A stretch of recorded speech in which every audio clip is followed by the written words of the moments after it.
दोस्तों, आज की कहानी है सासू माँ आपने मेरे पिताजी को खाना क्यों नहीं खिलाया।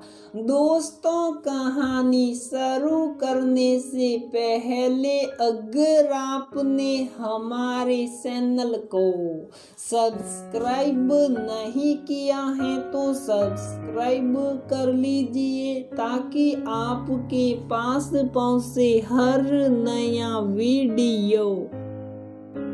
आइए भाई साहब, पिया तुम्हारे पापा आए हैं। नर्मदा जी ने पिया को आवाज लगाई और बेटी साक्षी को पानी लेने भेजा। नर्मदा जी गुप्ता निवास की मालकिन और केशव जी की धर्मपत्नी, उनके 2 बेटे और 1 बेटी हैं। बड़े बेटे की शादी आरती से हुई है। उनके 2 बच्चे हैं। छोटे बेटे की शादी पिया से हुए 1 साल होने वाला है और साक्षी कॉलेज में सेकंड ईयर में है। पिया अपने पापा रमन जी से मिलकर बेहद खुश थी, लेकिन पिया से ज्यादा खुश नर्मदा जी और साक्षी थे, क्योंकि पिया के पापा दिवाली की मिठाई के साथ साथ पूरे परिवार के लिए कीमती तोहफे भी लाए थे। पिया अपने घर की इकलौती बेटी थी। उसके पापा और भाई फैमिली बिजनेस करते थे। उसका मायका सर्व संपन्न था, इसलिए उसे और उसके ससुराल वालों को हर तीज त्योहार पर मायके से महंगे तोहफे मिलते रहते थे। नर्मदा जी और केशव जी रमन जी के आव भगत में लगे थे। ऐसा लग रहा था कि साक्षात भगवान आए हैं। साक्षी जो अपनी जगह से हिलती नहीं थी, भाग भाग कर काम कर रही थी। उसने पल भर में टेबल मिठाइयाँ और नमकीन से सजा दी। कहाँ जा रही हो बहू? पिया उठने लगी तो नर्मदा जी बोली, मम्मी जी रसोई में दीदी की मदद करने। अरे वो कर लेगी। तुम अपने पापा से बहुत दिनों बाद मिली हो, बैठ कर बातें करो, मैं आती हूँ, कहकर नर्मदा जी वहाँ से चली गई। अरे भाभी, वो बड़े लोग हैं, चाय नहीं कॉफी पीते हैं। साक्षी बड़ी भाभी आरती से बोली, जो मेहमानों के लिए चाय का पानी गैस पर चढ़ा रही थी। आरती कॉफी लेकर आई। उसने पिया के पापा के पैर छूकर दिवाली की बधाई दी। कुछ देर में आरती के पति और देवर भी आ गए। बहुत देर तक बातें होती रही। तब तक आरती और पिया ने खाना बनाकर तैयार कर लिया।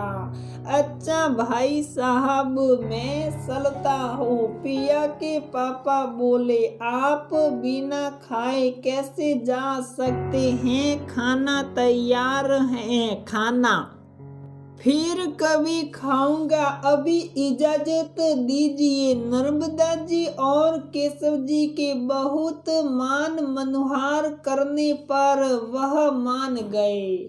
जाते समय नर्मदा जी ने रमन जी को दिवाली की मिठाई के साथ फलों की टोकरी और एक चांदी का सिक्का उपहार स्वरूप दिया। कुछ दिनों बाद आरती के पापा मोहन जी दिवाली की मिठाई देने आए। आरती के मायके वाले पिया के मायके वालों की तरह संपन्न नहीं थे, न ही उनका रमन जी की तरह कोई बिजनेस था। इसलिए वह अपनी समर्थ के अनुसार मिठाई और फल लाए थे। मम्मी जी पापा आए हैं। बहुत देर तक नर्मदा जी और केशव जी जब आरती के पापा से मिलने नहीं आए तो आरती उनके कमरे में गई। आते हैं। नर्मदा जी ने रुके स्वर में कहा, मम्मी पापा जी कुछ काम कर रहे हैं, अभी आ रहे हैं। अपने आंसू छिपाते हुए आरती अपने पापा से बोली। तब तक पिया मोहन जी के लिए चाय के साथ मिठाई और नमकीन ले आई। साक्षी जो पिया के पापा के आने पर दौड़ दौड़ कर काम कर रही थी, आज अपने कमरे से बाहर भी नहीं आई। बेटा देर हो रही है, दूसरे रिश्तेदारों के घर भी जाना है। मोहन जी ने घड़ी देखते हुए कहा। आरती फिर से बुलाने जाने लगी पर सास ससुर को आते देख रुक गई।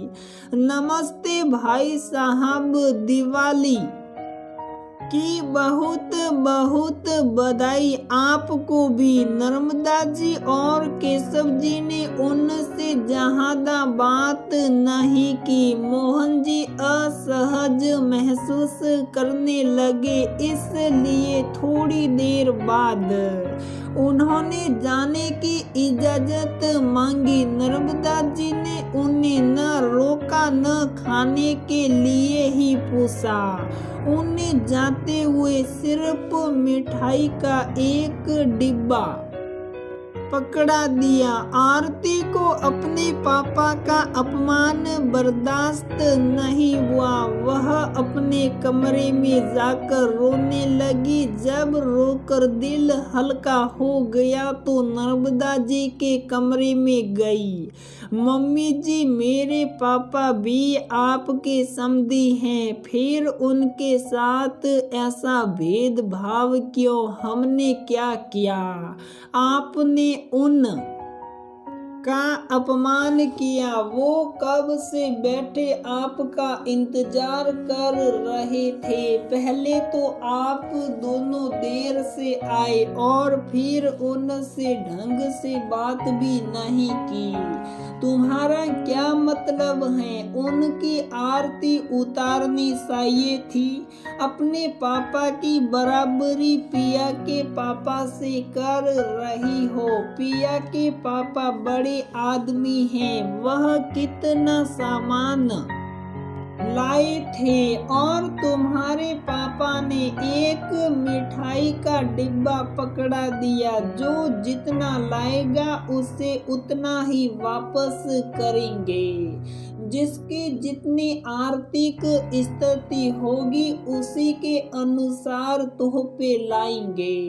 इसका ये मतलब नहीं कि उनका मान सम्मान कम है। आप उन्हें कुछ भी नहीं देते पर सम्मान तो दे सकते थे।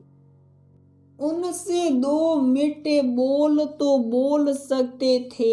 एक बार झूठे मुंह खाने के लिए पूछ सकते थे।